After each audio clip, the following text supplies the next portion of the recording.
All right, Ben Bowman here with Final Expense Services. Wanted to make a short video for a lot of you. On social media platforms and a lot of the groups, you see so many questions getting asked by agents.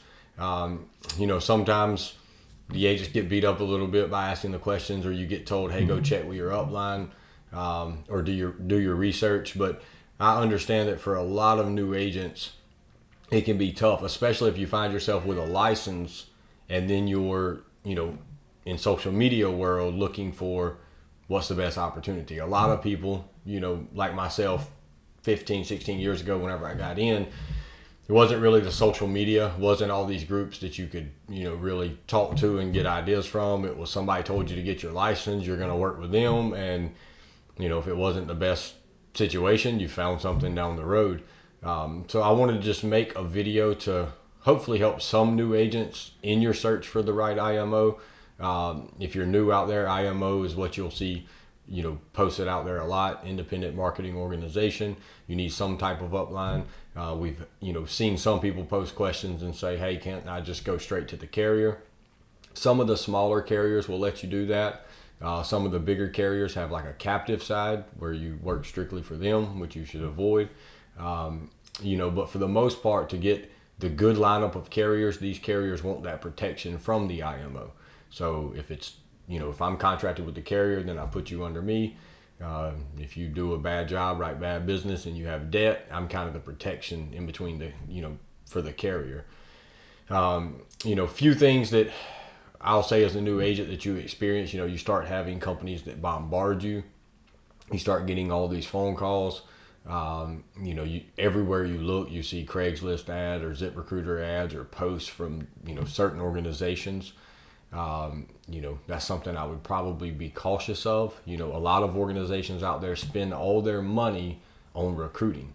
They spend all their money trying to get people to join them instead of, spending their money on agents that actually work there. So you want to be cautious of that. Doesn't mean they're all bad. There's some good organizations that might have put a little money out there and, you run across one of their ads or whatever. But still do your due diligence. If the person recruiting you is new, that's a huge red flag. And a lot of times it'll happen. It's, I've been doing it 3 months, but it's so great. But let me tell you about Joe over here that makes 500,000, and then I know Sarah and she makes 600,000. Anytime someone's having to sell other people's paycheck, it's usually a red flag. You might want to look elsewhere. But most importantly to me, it doesn't matter who it is. It doesn't matter if it's an organization that I feel like is not a real good fit, or if it's a good organization, because there's people that I could recommend on this video that I feel strongly are great leaders. They have great organizations, but you could call them and you be in the wrong state at the wrong time, and that good person not really have a plan for you, and they wouldn't be the best person for you to sign up with. But the main thing I would say is a game plan. Do they have a game plan and a system for you each and every week? Them telling you, "Hey, you're going to log into a site and buy CRM leads that 20 other agents have already worked." And usually those 20 other agents are better than you if you're brand new. That's not a system. A system is, what are we going to do week one? When is week one going to be, right? How long is it going to take to contract, do the training? They should have a training. How long is it going to take to do these things? When will my start date be? When that start date happens, where am I going to be? Which county? On which leads? How many leads? Right? What's available? A real game plan is something that you need to make sure whoever's recruiting you can provide for you, right? Whenever I talk to an agent, is, "Hey, your start date is 3/29. Your first few weeks we actually have some inventory in. It's a little bit older. We can give it to our in-house appointment setters, get them to call and set you appointments while we're ordering your fresh leads." So how it might look in a real game plan is, you live in county A and the only leads I have is over here in county D, okay? And it might be an hour away, but I have enough leads to sustain you for 4 weeks. And then after the 4th week, you should have your fresh leads coming in, because we have exclusive territory protected leads. They'll be coming in county A, B, and C, right? Whatever the case may be. And that's a true game plan. And, with our organization, we don't bring you on unless I have a game plan. If I don't have, if I can't get you fresh leads, I don't have leads you can start on now. If I don't have a lead plan, why do I want to contract you? This is not a race to see who can contract the most agents. I was talking to an individual earlier that at an old organization, she had contracted about 150 agents, but the production was nothing. The production was minimum. Whereas whenever you're recruiting to a real system, you could bring on 2 or 3 agents to produce what those 150 agents produce. So be cautious of companies bombarding you, the person recruiting you is brand new, and them not having a lead game plan. The thing I want you all to think about, you've probably seen it from time to time, but if you're on social media and you see a post, hey, he's sitting in a fancy Ferrari and he's got all this cash and he's kind of spreading it out at the steering wheel. And if you want to know how to make $100,000 an hour, comment info below, and you see 3,000 comments of info, and don't be the info person, right? It blows my mind that people even buy into that and follow that and look at that. But you see that. So don't be that person. And there's a lot of these organizations that with just a little bit of research, you would see that you're being the info person. I mean, there's companies out there. I talk to agents every day in recruiting, and there's companies with certain organizations that make you sign a contract, your LOA, you're at 60% comp, your leads are $40, your leads are going to get resold, and it's very hard to, not find out that that's not the best setup and find something better than that. That's one of the worst setups you can find. But a lot of agents just buy into it. Now I understand, I even have friends and family that are the mindset of, hey, we're going to sign up with these, I don't even know what they're called anymore, but I mean, multi-level, but like Amway or whatever they are now. And they're selling all these beauty products. Hey, take this pill and you'll, lose 200 pounds. And then, then they switch to this cream, take this cream and it'll remove all your wrinkles, and use my link below and sign up 20 friends and family. There's organizations out there like that in the insurance world, and there's organizations that they sell you the dream of you're going to have stock or equity one day, and so sign up at a 25. And in reality, you don't know anybody personally that's ever got equity at that organization. Chances of you getting it are slim to none. But instead, you're making 25% comp on final expense instead of almost 110, 115, 120% starting comp out here. How much, if you're actually successful, are you giving up on a weekly basis for this pipe dream, right? You can play the lottery for your pipe dreams. This is a business. You need to make money each and every week and be consistent, right? It's not get rich quick. It's not easy. It's very simple, but it's not easy because you're your own boss. So when you get pitched by an organization, if you call me today and I pitch you, to kind of make this all make sense, one of the things that I do anytime I'm recruiting someone, we have a first call. Then I send them some stuff to kind of give them some visualization of what we just talked about, right? Hey, I want you to see it. I want you to, take a deeper dive. But also the most important thing is I'm giving them the opportunity to get off the phone with me so they can think, collect their thoughts, look at some additional things, and take notes, okay? So kind of hard to do that when you're live, having a conversation. And then we have a second call. And that second call, if they want to move forward, I ask additional questions. I answer their questions. That's where we come up with the lead game plan and decide to move forward or not. If you're going to sign up with someone, take a moment after you get off the phone call and ask yourself a couple questions. Number one, does it make sense, right? Now that you're off the phone, the hype is done, they're done pitching you or hard selling you, just think about it. Does it sound like something you can make money doing? Okay? Are you sold on it? And then number two, does it sound like a long-term plan? I've met recruiters. I've done leadership events, builder training, teach people how to build a final expense organization. And I've met people that, my 5-year-old wouldn't sign up with them. And then they'll recruit an agent, and it just blows my mind because, and this is not to pick on anyone, but there's people out there that just don't have it. Like, they can't sell the dream. They can't sell you a plan. They don't know what they're saying. They ain't saying it the right way. And people will sign up from time to time, very few people. And those people have went on to not be leaders anymore. They didn't really gain traction, obviously, and build an agency.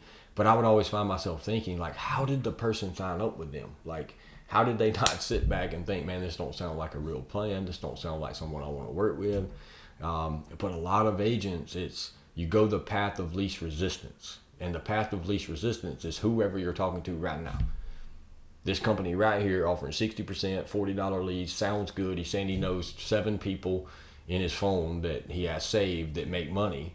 And I might get a chance to meet them if I go to a conference and pay $2,000 to attend. Man, I'm talking to these people. We're on the phone. Why not work with them?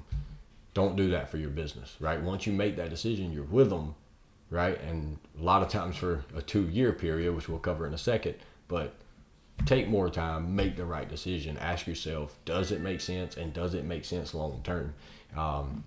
Last thing I want to cover is the nevers. Never ever sign a contract. In final expense, there's no need to sign a contract. You sign a contract, they'll tell you all these things. Just remember what I'm saying. They're going to tell you why you have to sign a contract and why they have a contract. If you don't want us to resell your leads, you need that in writing. Okay, well, that's probably not in the contract, but they're telling you that to get you to sign it for all the other stuff in the contract. A lot of times there's a 2-year non-compete. You can't sell those carriers for 2 years. You can't sell final expense for 2 years. Now, we all know non-competes don't really hold their weight, but are you going to pay a legal service to fight this big IMO that makes tons of money, from other agents just like yourself? You're not really going to do that. Why put yourself in that position when you don't need to? Because their offerings is way worse than what you could get from a better independent type IMO. But the thing to keep in mind, they're only making you sign that contract because they know their program and their system's not any good. They know you're going to want to leave, so they need to tie you there and keep you. So don't sign a contract. Number 2, don't go LOA, line of authority. So what LOA really means is your IMO will pay you instead of the carrier. If you're listening to this and say you signed up with me, that would mean I'm physically depositing or mailing you a check each and every week, or however we set up the pay structure.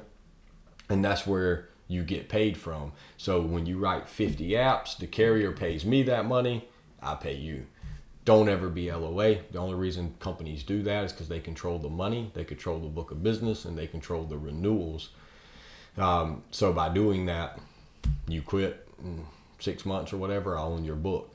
A lot of agents are like, hey, I signed up with them and, it's not that bad. When I'm talking to a recruit, man, it's not really that bad. I'll be vested in 2 years. Vested means after 2 years in your contract, the only way you're vested is they signed a contract, which is rule number 1 they shouldn't have done. Rule number 2, now they're LOA, and then they're vested after 2 years. Why would you do that when you can be vested day 1 with better organizations, right? And this is not a video saying my organization is the answer. For some of you listening, mine isn't the answer. We have certain, filters we're looking for. We're looking for more elite level producers. But there's other organizations out there that might be a fit for you that's way better than that, and they don't have a contract and you're not LOA. So if you're unsure because you're talking to a recruiter and he's been doing it for 2 months, go back to the beginning of the call. You should probably pass on that person. But if you're not, because he sounds great, then if he doesn't really know how to explain how the setup is, just simply ask. When I write a policy with whatever carrier, Transamerica, Foresters, whoever, does the money go to my bank account directly from Foresters? And a lot of places like, well, no, we do that for you. You don't want to sign up there. Never sign up at a place that has new agents recruiting. I know we've talked about that if you're talking to someone that's recruiting you. But even if the person recruiting you isn't so much as a new agent, do they have new agents recruiting? Is their pitch, recruit, recruit, recruit? If that's the case, you might want to take a step back from that one. Usually when an organization wants everyone recruiting from the get-go, it's because they don't really have a lead plan. They don't have enough leads to sustain the amount of agents they have. And so a lot of the agents are, at the mercy of signing up other people in order to make a check, because what they'll do is they know when they sign up an agent, that agent's going to write, a family member or a friend, or there's going to be somebody that wants to, help that agent out in their new business and will buy a policy. So if we can recruit 200,000 people, we're good, right? There's a large company out there, very, very, very large, that has extremely low comp. in sales, that they're one of the greatest things, have the most six-figure earners. They actually post their data on social media. And when you look at it, they brag about how many agents they bring in, and then right below it, they tell you how many apps they write, and it averages out to 1.36 applications per year per agent, right? So they know they can recruit 200,000 people and everybody write an app, and they have 200,000 apps, which is insanely huge, right? Instead of doing it the right way. And then last thing I would say is never take less than 100% comp on final expense unless you're getting exclusive subsidized direct mail of some sort. If you're getting some type of telemarketing leads, which I would never work, or Facebook leads, you can find them so cheap on your own. It's not really a sense of taking lower comp to get subsidized Facebook leads. But if it's real direct mail that is exclusive, will not be resold to another agent, and is fresh, taking less than 100 for that being subsidized is fine. But there's programs out there that subsidize you and say, hey, we're going to put you at an 80, but you get $10 Facebook leads. They're probably getting them for $10. So you're taking a low comp for no reason, whereas you can sign up at 110, 115, 120 with another organization and just buy Facebook leads for $10. So don't accept that. Also be careful. There's one very well-known 3-letter IMO out there that most of you are probably with, and they come up with their own grid, and they'll say you're at a 120, you're at a 110, you're at a 125, when in reality, if you look at it, that's on one product that is probably the worst thing you could ever sell to a client. If you have a conscience, you wouldn't be selling that product, but every other product that you will be selling is way less than that 120. It's really 90 or 95. So be careful when you're looking at final expense. Make sure it's 100% or higher. I would shoot more for that 110 range. If you're paying your own way, you're paying for your own leads, and make sure it's final expense, not some high paying term product that's expensive. Okay. So be cautious of that, and don't fall victim. You can't tell me you're signing me up at a 120. I want to see that I'm signing up at a 120, right? I want to see commission grids. A lot of agents and some of you listening have probably fell victim to, hey, I'm gonna put you at the 120. We're the highest comp out there, when in reality it's 95 on the stuff you're writing. I offer agents 120 on that. That's a 95. So if it's 95 with you at your 120, what do you think my 120 is if I give you a 120 at that 95 on that 95 product, right? It's much higher. A lot of times, 130, 135, 140 on that other product. So don't fall for the hype. Do your research. Does it make sense? Does it make sense long term? And do they have a game plan for you that you can follow? Do these things and you'll do a better job of finding the right home.